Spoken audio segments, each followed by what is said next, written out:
Beleza. Olá, boa tarde, boa noite. Eu sou o professor Isaac.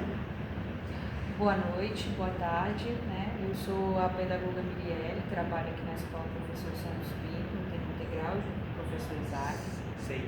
A gente já tem experiência com a educação de jovens e adultos, então essa disciplina vai ser um momento, né, de aprendizado bem interessante para nós, né, para acrescentar para a nossa experiência como professores.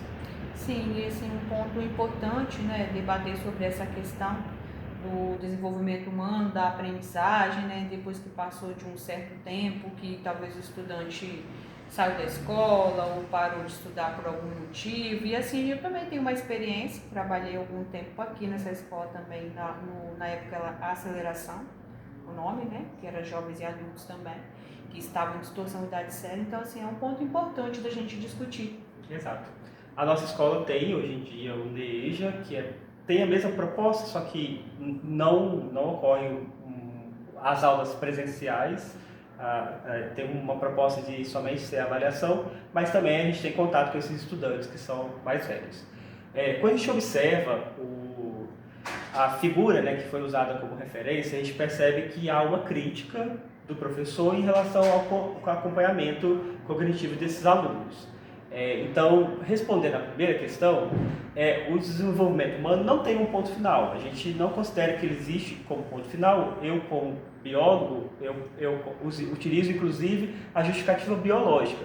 Esse aprendizado ele é constante. Você pode muito bem aprender e, inclusive, no caso dos mais velhos, utilizar a experiência que eles já possuem como ponto de ancoragem, como ponto inicial. Se vou trabalhar, por exemplo, o corpo humano, se você está trabalhando com adultos, todas as mudanças do corpo humano já foram realizadas, então você consegue colocar isso como referência.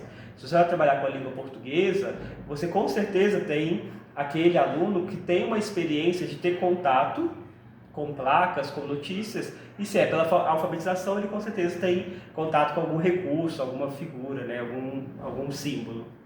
E também, respondendo à segunda questão, né, o estudante adulto é capaz de aprender conteúdos complexos? Com certeza ele é capaz, né?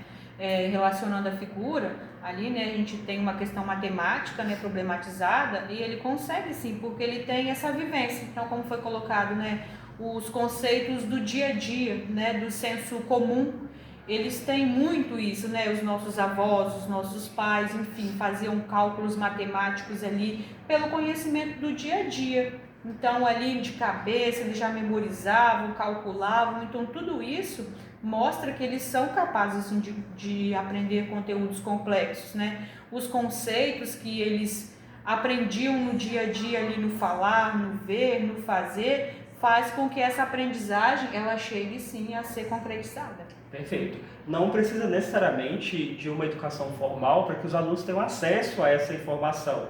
É muito comum você encontrar pessoas, né? Meu pai, por exemplo, é pedreiro. Então, se você conversar com ele, ele sabe muito bem calcular uma área de um espaço, porque ele entende que a multiplicação dessa área é feita pelas vértices. Então, ele nunca aprendeu isso numa escola, ele aprendeu isso na vivência. Então, sim, um estudante poderia ter capacidade de aprender conteúdos mais complexos. Ali a gente está dando exemplo da matemática, mas pode ser para física, para ciências sociais e assim sucessivamente.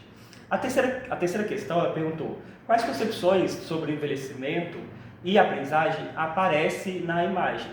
Você tem na imagem um retrato de pessoas em idades diferentes, e aí esse exemplo que a Mirielle deu poderia ser, né, apresentado, que pessoas com idade diferente teriam, né, uma percepção diferente desse envelhecimento. Você pode ter um professor, por exemplo, que não entende, ou pelo menos nesse momento, né, na figura, ele não entende que esses alunos eles têm essa carga educacional.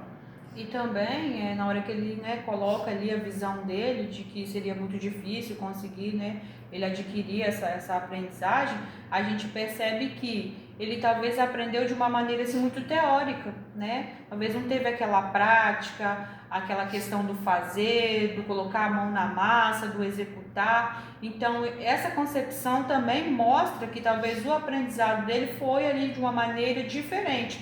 E às vezes eles nos ensinam, nessas pessoas jovens, adultos, aí pessoas mais velhas, o seu pai como pedreiro, coisas que a gente não conseguiu compreender, né? Conceitos e aprendizagem que às vezes a gente nem percebeu ali no momento e eles nos ensinam. Excelente. Né? E para concluir, como que a teoria histórico-cultural contribui para problematizar essa ideia de incapacidade na vida adulta? A gente tem vários autores que eles relatam como que a vivência, como que o cotidiano está relacionado com a contribuição do ensino-aprendizagem. Então, só nesse sentido a gente tem essas referências que colocam esse ambiente do cotidiano como ponto de partida para o ensino e aprendizagem. Que a gente pode, inclusive, atribuir isso até aos estudantes que são mais novos, né? Então a gente tem, no geral, essa identificação.